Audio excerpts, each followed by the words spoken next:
Philippines ने कर दिया है भारत के साथ मजबूत गठजोड़ का ऐलान, बिलबिला उठा चीन। चलो, इस शीर्षक को लेकर के हम आपके साथ प्रस्तुत हुए हैं।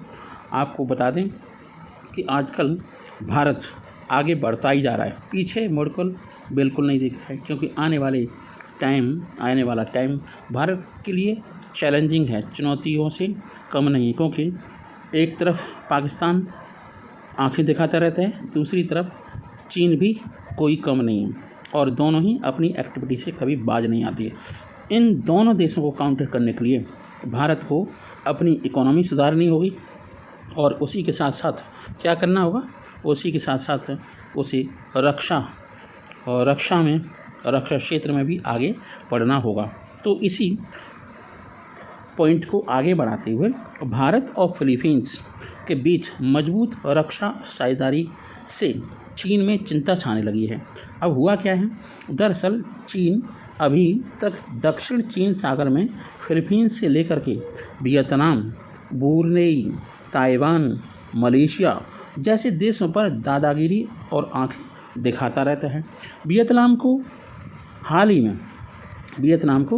ही में भारत ने युद्धपोत गिफ्ट किया है और कहा है मज़े करो और चीन से टक्कर लो। अब फिलीपींस से रक्षा गठबंधन ने चीन में खलबली मचा दी है। हुआ क्या है, आपको बताते हैं। फिलीपींस के विदेश मंत्री एनरिक ए मनालो मंगलवार से ही भारत के दौरे पर हैं। आज उन्होंने भारत के साथ काफ़ी मजबूत रक्षा गठजोड़ विकसित करने का ऐलान भी कर दिया। इससे चीन बुलबुला उठा और उसका रिपरकशन भी बाहर निकल के आया है।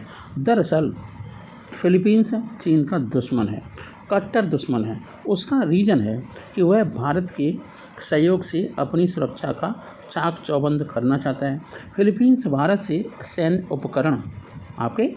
उपकरण जितने भी आपके इंस्ट्रूमेंट्स होते हैं वो खरीदने को लेकर भी आशान्वित है। फिलीपींस के विदेश मंत्री मनालो का यह बयान ऐसे समय में आया है जब दक्षिण चीन सागर में चीन की बढ़ती सैन्य आक्रामकता को लेकर चिंताएं व्यक्त की जा रही हैं। ऐसा नहीं है, बहुत सारे देशों के द्वारा चिंताएं व्यक्त की जा रही हैं, क्योंकि काफ़ी सारे देश जो चाइना के आसपास हैं, चाहे वो जापान हो, साउथ कोरिया हो, चाहे आपका ऑस्ट्रेलिया हो, भारत हो, सबको वो आंखें दिखाने से कम नहीं, और दूसरे की ज़मीन को अपना बताना उसका पेशा हो गया है। वो कहता है कि पूरे वर्ल्ड पर मेरा राज था। अरे जब था तब था, अब तो हम बैठे हुए हैं ना, हमारा टेरिटरीज़ हैं, हमारी भी सोवरेंटी है। जब आपकी अपनी सोवरेंटी है तो हमारी भी सोवरेंटी है, हमारे भी कुछ कायदे कानून हैं। ठीक है, चलिए देखते हैं। मनालो ने विदेश मंत्री एस जयशंकर के साथ बैठक से पहले यहाँ एक कार्यक्रम को संबोधित किया है। वो कार्यक्रम फिलीपींस के सम्मान में दिया गया है, और फिलीपींस दक्षिण चीन सागर में अपने देश के विशिष्ट आर्थिक क्षेत्र EEZ में चीनी मौजूदगी को बार बार चैलेंज कर रहा है या चुनौती दे रहा है। आगे भी ऐसा ही करता रहेगा। भारत की 4 दिवसीय यात्रा पर आए मनालो ने कहा कि आसियान दक्षिण पूर्व एशियाई देशों के संघ के 10 देश और चीन है ना, दक्षिण सागर के लिए आचार संहिता तैयार करने में जुटे हुए, पर सबको ये लगता है कि इसके सकारात्मक परिणाम होंगे भी या नहीं होंगे, क्योंकि कोई भी आश्वस्त नहीं है कि ये जो परिणाम होंगे वो निश्चित ही पॉजिटिव होंगे या नेगेटिव होंगे। विश्व मामलों में भारतीय परिषद ICWA के व्याख्यान कार्यक्रम में अपने संबोधन से फिलीपींस के विदेश मंत्री ने कहा कि इस संहिता को तैयार करने का मकसद दक्षिण चीन सागर में किसी भी तरह के सैन्य संघर्ष को रोकना है। ज्ञात हो, आपको जानकारी देते हैं कि चीन सागर ऐसा क्षेत्र है जहां पर चीन, Taiwan, Philippines, Vietnam, Malaysia, Brunei जैसे देशों की ओर से क्षेत्र को लेकर अपने अपने दावे सामने आते रहते हैं। इससे पूरे वर्ल्ड की जो शांति है वो प्रभावित होती है। और मनालो ने काफ़ी अच्छी बात कही। उन्होंने कहा कि हम सुरंग को तो देख रहे हैं, लेकिन हमें सुरंग के अंत में रोशनी की किरण नहीं दिखाई दे रही। मतलब चाइना बेवकूफ़ बनाता रहता है कि हम आपके लिए ही कर रहे हैं, जो कुछ भी ये सब कुछ है, हमारे रिश्ते अच्छे रहेंगे। भारत को फिलीपींस का महत्वपूर्ण सहयोगी करार देते हुए मनालो ने एक कदम आगे आकर के कहा कि मनालो नौवहन सुरक्षा, साइबर सुरक्षा, शिक्षा, स्वास्थ्य सेवा और जलवायु प्रौद्योगिकी सहित अन्य क्षेत्रों में भारत के साथ द्विपक्षीय संबंधों को बढ़ावा देना चाहता है।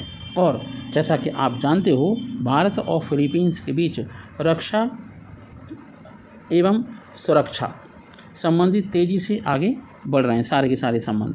पिछले वर्ष जनवरी में फिलीपींस ने भारत के साथ ब्रह्मोस क्रूज़ मिसाइल की 3 इकाई खरीदने के लिए $37.5 करोड़ का समझौता भी किया था।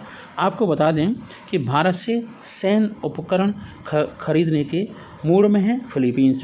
भारत से सैन्य उपकरण खरीदने के बारे में एक सवाल के जवाब में जब फिलीपींस के विदेश मंत्री से पूछा, तो उन्होंने जवाब दिया कि हम भारत के साथ काफ़ी मजबूत रक्षा सहयोग व्यवस्था विकसित करना चाहते हैं और हम इसी कड़ी में कुछ संभावित सौदों पर आगे बढ़ेंगे। और मैं समझता हूं कि हम आगे और सौदों को लेकर भी आशान्वित होंगे। उन्होंने कहा कि हम भारत के साथ अपने संबंधों में रक्षा गठजोड़ को निश्चित तौर पर एक उज्ज्वल आयाम मानते हैं। मैं दूर भविष्य की बात नहीं कर रहा हूं, बल्कि निकट संदर्भ में भी यह कह रहा हूं। और उन्होंने काफ़ी आश्वस्त होते हुए ये भी कहा कि चीन के साथ उनके देश के संबंधों में सबसे बड़ी चुनौती फिलीपींस के विशिष्ट आर्थिक क्षेत्र EEZ में चीन की मौजूदगी है। विदेश मंत्री ने कहा कि हमने नियमित आधार पर चीन के समक्ष अपनी चिंताएं व्यक्त की हैं, लेकिन चीन के सामने चिंताएं व्यक्त करते रहो। चीन का काम है पंजा मारना और स्लाइस करना, थोड़ी थोड़ी ज़मीन को हड़पना, ये उसका कर्म है। लेकिन इसके साथ हम यह भी कहना चाहते हैं कि ये मतभेद ही चीन के साथ हमारे संबंधों का निचोड़ नहीं है। चीन के साथ हमारे महत्वपूर्ण द्विपक्षीय संपर्क हैं। तो ये कहना था फिलीपींस के इम्पोर्टेंट लीडर का। जय हिंद, जय भारत।